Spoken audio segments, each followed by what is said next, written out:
Bonsoir Piotr Tolstoï. Merci d'être avec nous. J'espère que vous nous entendez. J'espère qu'on vous entend également. Vous êtes vice-président de la Douma, la chambre basse du Parlement russe. Merci d'être avec nous en direct aussi tard. Je sais qu'il est tard pour vous. Il y a 2 heures de plus pour vous à Moscou. Vous avez entendu, et je vous voyais réagir dans un écran de contrôle, vous avez entendu ce qui a été dit en plateau à l'instant. Je vous repose la question. Pourquoi votre pays a-t-il encore envoyé aujourd'hui 70 missiles, c'est ce que disent les Ukrainiens, contre les installations électriques, contre une maternité, contre les immeubles du côté de Kiev? Quel est votre but? Notre but, c'est la victoire, c'est clair. Et à mon avis, je ne suis pas d'accord avec l'analyse que vous avez eue dans vos discussions sur le plateau, parce que on oublie les bombardements de l'OTAN, de l'ex-Yougoslavie, les bombardements de l'Irak. C'est tout à fait normal, c'est les cibles légitimes. La Russie ne vise pas la population civile, il vise l'infrastructure de l'Ukraine. L'infrastructure de l'Ukraine sera démolie et l'Ukraine sera envoyée à 18e siècle. Je ne suis pas d'accord avec les propos que la Russie n'a pas de succès sur le terrain, sur le champ de bataille, n'a pas des missiles. Vous inquiétez pas. Notre problème, c'est qu'on ne veut pas viser la population civile. Sinon, on pouvait raser sur le champ de bataille des dizaines de kilomètres du terrain avec les missiles que nous avons. Il y en Mais a Piotr assez. Tolstoï, Et de beaucoup fait, plus et la que journée vous d'aujourd'hui imaginez. le montre encore, vous ciblez les civils. Cette maternité, ce bébé de 2 jours mort dans la région de Zaporijjia, quel était l'objectif Mhm. militaire? Écoutez, il y a toujours les victimes en guerre, mais de votre part, c'est l'hypocrisie de dire sur le bébé à Zaporozhye qu'en pendant 8 ans, vous n'avez pas remarqué les bébés qui sont morts à Donetsk. Il y en a plus de 200 bébés qui sont morts à cause des attaques ukrainiennes sur la population de Donetsk lors de la guerre civile en Ukraine. Et ça, vous comptez pas. C'est bizarre quand même. Et c'est pas du tout honnête et objectif par rapport à vos spectateurs. Mais c'est bien votre pays aujourd'hui qui bombarde depuis des mois l'Ukraine. C'est bien votre pays qui, par exemple, la semaine dernière, quand il y a eu cet incident, ce missile tombé du côté polonais, qui a reconnu la semaine dernière qu'effectivement, il y avait des séries de bombardements, notamment sur des infrastructures qui servent à la population civile. Écoutez, tous les bombardements qui aujourd'hui sont effectués en Ukraine, c'est les coups sur l'infrastructure énergétique de l'Ukraine, qui ne va pas permettre de bouger à l'armée ukrainienne. Et plus vous aidez à l'Ukraine, plus long va durer cette guerre. C'est très simple. Et vous allez voir que de toutes les façons, la Russie ne peut pas perdre une guerre parce que les puissance nucléaire ne perd pas les guerres, comme vous le savez. Et donc, plus vite on passe de cette stade de démolition de l'infrastructure de l'Ukraine à la stade des soi-disant négociations, peut-être pas avec les Ukrainiens, mais avec ceux qui prennent les décisions sur le sort de l'Ukraine. Et ce n'est pas l'Union européenne non Mais plus. attendez, Donc, Piotr Tolstoï, quand vous plus dites vite qu'une on passe puissance... à la stade des négociations, moins il y aura des victimes. Mais Quand il y vous a dites toujours des qu'une victimes puissance lors des nucléaire guerres. ne perd pas une guerre, quand vous dites qu'une puissance nucléaire ne perd pas une guerre, c'est clairement une menace d'emploi du nucléaire si jamais ça se passait mal pour vous en Ukraine, ce qui est visiblement le cas Pas en ce du moment? tout. Pas du tout. C'est pas une menace. Nous, on ne veut pas utiliser l'arme nucléaire comme l'a fait les Alliés lors de bombardements de l'ex-Yougoslavie en 99, quand vous avez utilisé uranium dans les missiles de l'OTAN qui ont tombé sur le sol serbe. Et depuis, on a des centaines de milliers de Serbes malades à cause de ça. Mais personne ne dit ça sur le plateau des télés parce que c'est pas bien pour l'Occident. Ça gâchit l'image d'être très, très bon et très humaniste. Alors, Vous n'êtes pas pardon, humaniste. Piotr Tolstoï, je vais vous prendre au mot ce soir. Ouais. Il est 23 heures. Vous nous parliez à l'instant de ce qui se passe dans le Donbass, du côté de Donetsk. Ça fait Ouais. des mois que notre chaîne et d'autres rédactions françaises cherchent à aller voir ce qu'il se passe à Donetsk, cherchent à aller voir ce qu'il se passe dans les zones contrôlées par les Russes. Nous n'obtenons jamais de visa pour aller dans ces zones-là parce que la Russie nous refuse l'accès à ces zones-là. Pourquoi nous refuser l'accès? Et qu'est-ce que vous attendez? Vous avez refusé les visas pour tous les Russes, vous avez entamé 11 000 sanctions illégitimes contre mon pays et vous attendez que la Russie vous reçoive à Donetsk. Mais vous êtes assez naïf. On va vous recevoir à Kiev ou à la frontière polonaise bientôt, mais pas à Donetsk à ce moment-là. Parce qu'il y a la guerre, il y a les soldats, il y a le déplacement de l'armée. Pourquoi vous croyez que vraiment la Russie va inviter les journalistes des pays qui mènent une guerre économique contre notre pays pour regarder comment nos troupes bougent sur le front? Vous êtes bien naïf. Vous avez déclenché cette guerre, encore une fois, Piotr Tolstoï.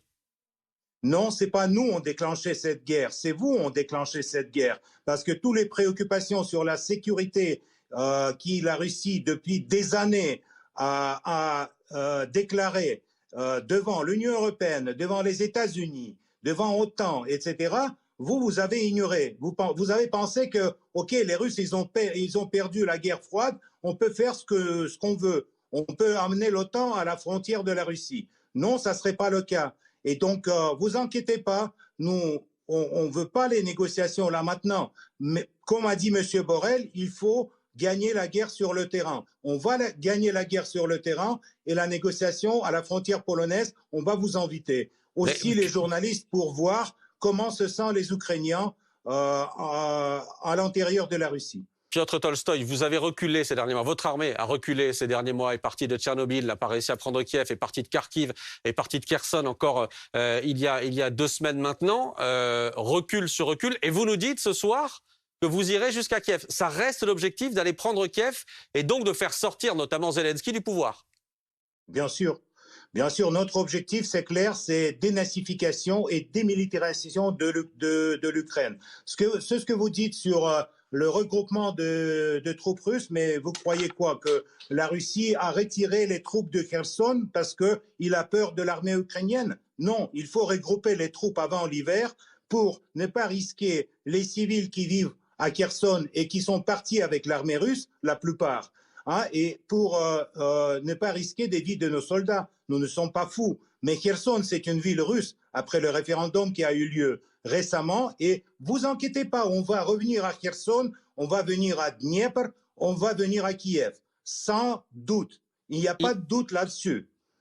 Vous n'avez pas de doute, il y a un autre scénario possible que je vous soumets. C'est ce que souhaitent faire les Ukrainiens. Après Kherson, ils ont visiblement la Crimée en tête. Ils veulent reprendre leur terre de Crimée. Si les Ukrainiens lancent une opération militaire, terrestre par exemple, sur la Crimée, une opération d'envergure, quelle sera votre réaction? Quelle sera notre réaction? C'est très simple. La Crimée n'a jamais été ukrainienne d'ailleurs. Et vous inquiétez pas, l'armée russe a assez de force pour faire reculer les Ukrainiens dans cette direction comme dans des autres. Les Ukrainiens, ces dernières semaines, perdent des milliers de soldats sur le terrain parce qu'il essaie d'attaquer en vain. Et nous, on ne veut pas utiliser les armes lourdes qu'on peut utiliser pour vraiment, comme je vous ai dit, raser le terrain à des dizaines de kilomètres en profondeur de l'Ukraine. Nous, on ne le fait pas. Mais s'il y aura des attaques comme ça, des militaires ukrainiens qui vont venir auprès des chars russes, évidemment, ça serait une tragédie pour l'armée ukrainienne. Vous vous préparez à ça, visiblement, à cet assaut. Il y a des lignes de défense qui ont été construites, il y a des tranchées qui ont été construites par les forces ukrainiennes du côté de la Crimée. Vous vous préparez à cet assaut-là? On prépare à tous les scénarios, mais je souligne que nous sommes avec vous tout au début de ce conflit. C'est pour des années. Et c'est assez clair qu'aucune ligne de défense, aucun tranchée, ça n'a pas vraiment, c'est pas vraiment important dans ce conflit-là. Dans ce conflit, ce qui est important, c'est l'aide militaire de l'OTAN à l'Ukraine, c'est les données des Sputnik américains à l'armée ukrainienne. Ça, c'est important. Et ça, c'est une aide pour laquelle vous allez payer le prix. Ça ne serait pas comme vous dites... Nous allons payer, c'est-à-dire Piotr Tolstoï, qu'est-ce que ça veut dire vous allez payer? Je vous explique comment vous allez payer ce prix-là. Ça serait cher pour la classe moyenne européenne, pour l'Union européenne qui va se mettre dans une crise économique, Pour les politiciens qui sont aujourd'hui, qui votent aujourd'hui les sanctions contre la Russie, le Parlement européen dit que nous sommes en état terroriste, etc. Tous ces gens-là vont se retrouver dans la poubelle de l'histoire. Et les autres qui vont les échanger dans 3 ans ou dans 5 ans seront en queue pour mener les négociations avec la Russie. N'oubliez pas que la Russie, c'est le plus grand pays de l'Europe. Et ça a été 2 fois qu'on a eu une guerre avec l'Europe. La première fois, on l'a terminée à Paris et la deuxième fois au Berlin. Donc, quand je dis Kiev, c'est notre objectif, c'est encore bien modeste. Mais vous allez payer le prix de ce soutien de l'Ukraine par votre économie, par une douche 1 fois par semaine contre Poutine et par des autres conséquences économiques, inflation, prix de gaz, prix d'électricité. Je ne veux pas vous raconter, vous allez voir et on peut revenir à cet entretien dans quelques mois pour dire si j'ai eu tort. Piotr Tolstoï, question pour vous de l'un de nos invités en plateau, en l'occurrence Guillaume Ancel. Bonsoir monsieur, vous portez un très beau nom mais vous faites une sale guerre. Vous avez fait tuer des dizaines de milliers de jeunes. Est-ce que vous-même vous avez déjà fait la guerre? Bien sûr, j'ai pas fait la guerre comme un militaire, mais j'ai fait la guerre comme un journaliste. C'est bien sûr, mais non, donc votre réponse. Qu'est-ce que c'est la guerre? Je connais qu'est-ce que c'est la guerre et vous n'avez aucun droit de me rapprocher les vies des dizaines de milliers de jeunes. Parce que vous avez, avec vos rhétoriques pseudo-humanistes, ont tué déjà des centaines de milliers, des gens dans tout le monde entier. Non seulement en Libye, en Irak, en Afghanistan. Vous avez répondu à ma question. Je voulais juste savoir si vous aviez conscience de ce que vous faisiez massacrer. Je comprends que vous n'avez jamais fait la guerre. C'est sans doute pour ça que vous tenez un tel discours. Merci beaucoup. Je viens de me revenir du front du côté de Svatovo, de Belgorod. J'ai vu nos soldats, je connais qu'est-ce que c'est la guerre et je connais bien que c'est pas pour des mois qui viennent, c'est pour les années. Donc préparez-vous avec tous vos reproches moraux, etc. Préparez bien parce que vous avez encore le temps devant vous.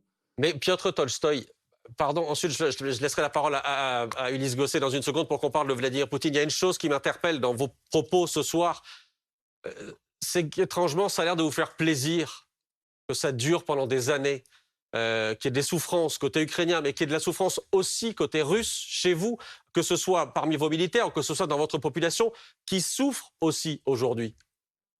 Écoutez, et les 8 ans que les Ukrainiens ont tiré sur les enfants de Donbass, on n'a pas souffert. Tous les années que les 20 millions des Russes ont été discriminés en Ukraine, privés de leur langue, privés de leur histoire, c'est pas en souffrance. Le Donbass qui appartenait à l'Ukraine, le Donbass qui appartenait à l'Ukraine. Vous avez annexé l'Ukraine au mépris de toutes les lois internationales. Vous avez annexé, la Crimée. Vous avez annexé le Donbass au mépris de toutes les lois internationales. Non, mais vous avez toujours dans votre tête les frontières qui ont été dessinées par Lénine et Staline. Mais nous, on parle des gens, des Russes, des 20 millions des Russes qui ont été mis sur le genou par les nationalistes ukrainiens depuis l'existence de l'Ukraine indépendante. L'Ukraine indépendante à qui la Russie a subventionné depuis les 20 ans avec le prix de gaz très bas, avec le soutien de leur souveraineté, etc. Donc au moment quand c'est fini, c'est fini. Les Ukrainiens maintenant, ils pensent qu'ils sont occupés, etc. On va prouver que ce n'est pas le cas. Ulysse Gosset, question pour vous, Piotr Tolstoï. Oui. Lorsque Vladimir Poutine a annexé la Crimée en 2014, il était au seuil de sa popularité, il était vraiment très populaire en Russie. Aujourd'hui, avec cette guerre en 2022, une guerre qui n'est pas d'ailleurs appelée guerre en Ukraine aujourd'hui, en Russie officiellement, Poutine est en difficulté. Il n'a même pas pu se rendre au sommet du G20 pour représenter la Fédération de Russie. La Chine elle-même met en garde contre une perspective de guerre nucléaire qu'elle condamne. Quel est, à votre avis, aujourd'hui, le succès de Poutine dans cette aventure militaire qui est condamnée quasiment de façon universelle et qui fait craindre un retour de la guerre en Europe et pas simplement en Ukraine ? Ulysse, merci pour votre question. Je ne suis pas tout à fait d'accord avec vous parce que quand vous parlez d'isolation de la Russie, d'isolation, affaiblissement de Poutine, etc., ça c'est une vision très occidentale. Lors de sommet de vent, Poutine n'a pas participé parce que évidemment il est président du pays qui mène une opération militaire, tandis que le ministre des Affaires étrangères a très bien discuter avec ses collègues chinois, d'Indonésie, Inde, etc. Donc, vous avez une vision de l'Europe occidentale, de petits morceaux de l'Europe géographiquement, qui pensent que c'est vous qui êtes le monde entier. Non, c'est pas ça. Poutine ne souffre pas, je vous assure, Poutine ne souffre pas et même ne pense pas à tous ces idée de boycott et d'isolation de la Russie. Bien sûr, vous voulez l'isolation de la Russie, mais ce n'est pas le cas. Parce que aujourd'hui, mais vous ne pensez pas que Poutine aujourd'hui a des difficultés à faire accepter cette guerre contre un peuple frère, pour reprendre la propagande russe, contre les Ukrainiens qui il y a encore quelques dizaines d'années faisaient partie de l'ex-URSS. Est-ce qu'il n'a pas une difficulté à dire à ses compatriotes faites la guerre contre les Ukrainiens? Et est-ce que sa popularité n'est pas en berne? Et comment vous expliquez que le mouvement d'émigration en dehors de la Russie, vers la Géorgie, vers l'Occident, soit le plus important depuis la révolution de 1917? Ulysse, je vous assure que la guerre, c'est une responsabilité et un devoir très dur pour n'importe quel leader de n'importe quel pays. Si par exemple la France va mener une guerre en Afrique, le président français sera aussi peut-être préoccupé par ça. Donc, mais ce qui concerne vos illusions sur la popularité de Poutine, je vous assure que son taux de confiance est même plus haut qu'au moment de retour de la Crimée en Russie. Et deuxièmement, ça c'est pas exact, c'est pas exact, c'est pas exact. Si. Et tous ces vous parlez de l'immigration, donc des jeunes qui ont peur, et donc quelques dizaines de milliers de jeunes qui ont parti dans les pays voisins. Là, ils ont parti il y a quelques mois. La plupart d'entre eux essaient de retourner en Russie parce qu'ils n'ont pas trouvé les moyens pour continuer la vie en Géorgie ou à Kazakhstan. On parle plutôt de plusieurs centaines de milliers de personnes. Et pardon, on a d'autres chiffres aussi, par exemple, sur ces Russes qui ont placé, ça ce sont des chiffres de la banque russe, qui ont placé de l'argent à l'étranger, ça s'envole aussi. On est à 30 milliards placés à l'étranger depuis le début de la guerre, visiblement par manque de confiance dans le système russe.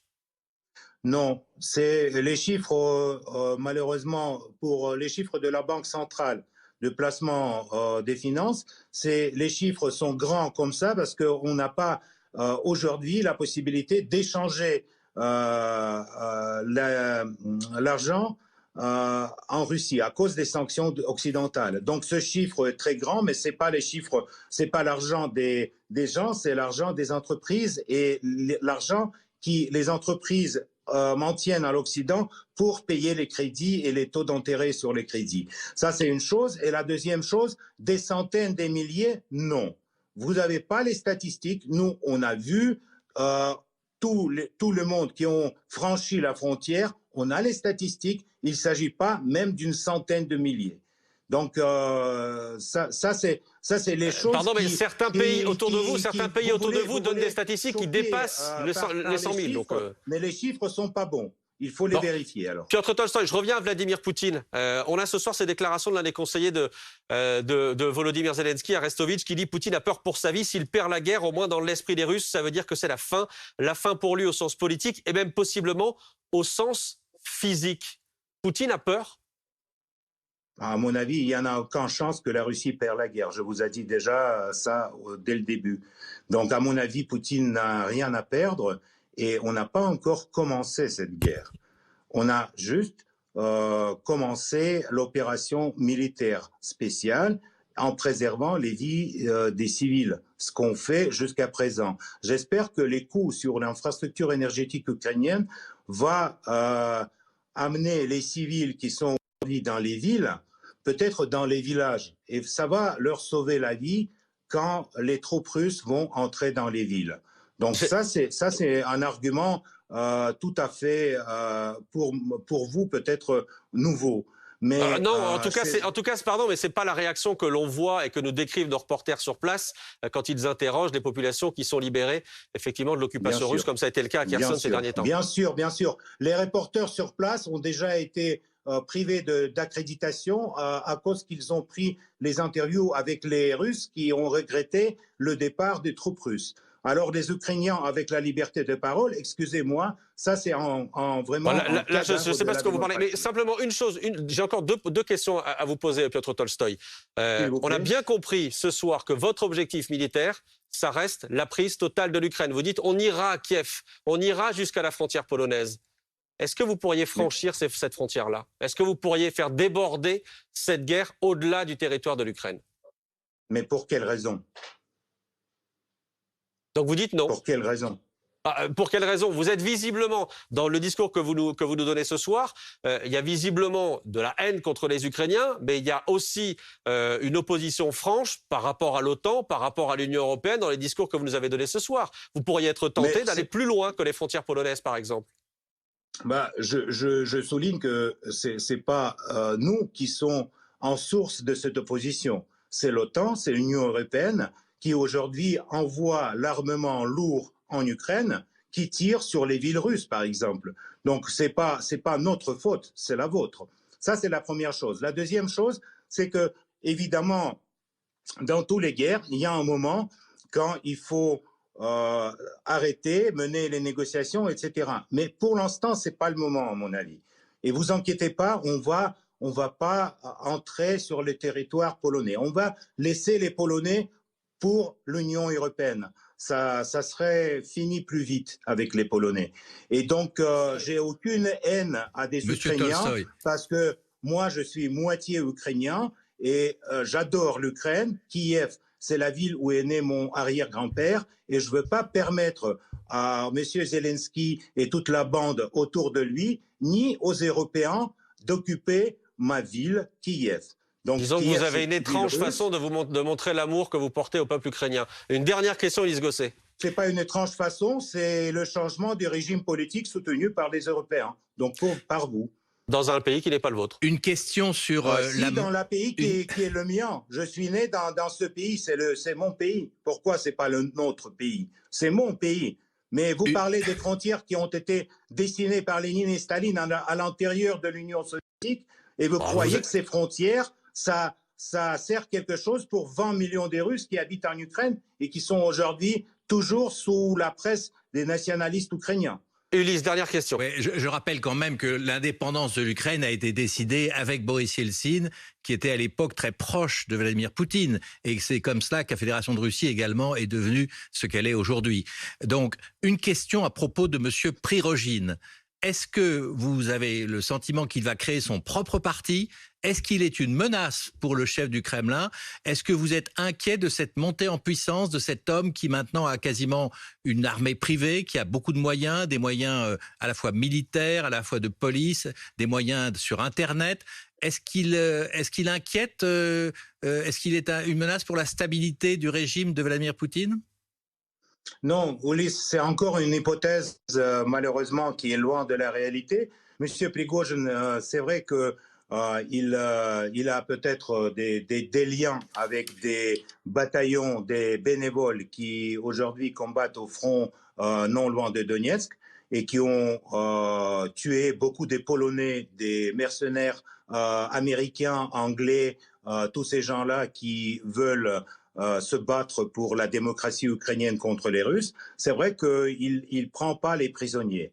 Ça, c'est une chose qui provoque la haine contre lui et toutes ces hypothèses un peu bizarres parce que je lui connais. C'est un homme très brave et très bon. Donc, il n'y a aucune raison de penser qu'il menace à quelconque, à Poutine ou à un régime du pouvoir russe. Donc, ne vous inquiétez pas, là, on est tranquille. Merci beaucoup, Piotr Tolstoï, d'avoir été en direct avec nous. Je rappelle que vous êtes vice-président de la Douma. Merci à vous d'avoir été en direct depuis la Russie ce soir.